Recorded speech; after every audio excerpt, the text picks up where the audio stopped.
መጽሐፈ መቃብያን ሳልስ ምዕራፍ 3 ፈጣሪህ ወደ ላከ እንደ ተላክ ፈጽመህ ታመሰግን ዘንድ ላንተ ግን አንድ አሳብን ፈጠረልህ። ለአዳም ግን ክፉ የሆኑ 5 አሳቦችና በጎ የሆኑ 5 አሳቦች 10 አሳቦች ተሰጡት። ዳግመኛም እንደ ባህር ሞገድ ከምድር አንስቶ ትቢያን እንደሚበትን ጥቅል ነፋስም እንደሚያናውጠው እንደ ባህር ሞገድም ብዙ አሳቦች አሉት።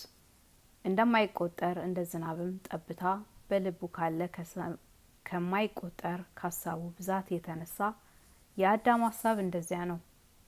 አንተ ግን ሀሳብህ አንዲት ናት፣ ስጋዊ አይደለምና ሌላ ሀሳብ የለህም። አንተ ግን በእባብ ልቦና አድረህ በክፉ ክህደት አንድ አካል የሆነ አዳምን አጠፋኸው።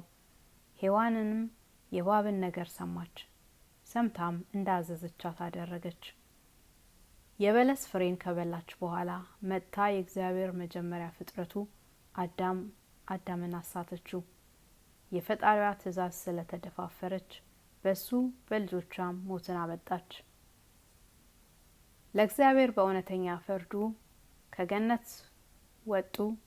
በተሰደዱበት ምድር ከባህሪያቸው በተወለዱ ልጆቻቸው ከምድር በተገኘ አዝመራቸውም አረጋጋቸው እንጂ ተጣልቶ ከገነት አላራቃቸውም። ቀንተህም ከገነት ባስወጣሃቸው ጊዜ ሊረጋጉ ተክልና ልጅን ከመሬትነቷ ምድር ባስገኘችው በምድር ፍሬም ልቦናቸውን ሊያድሱ ይተክሉ ዘንድ እግዚአብሔር በሰጣቸው በምድር ፍሬና በገነት ፍሬም ይረጋጉ ዘንድ እግዚአብሔር ከገነት እንጨት የለመለሙ እንጨቶችን ሰጣቸው። እሱንም በበሉ ከገነት ያወጣቸው ሔዋንና አዳም ከሐዘን ፈጽመው ይረጋጋሉ።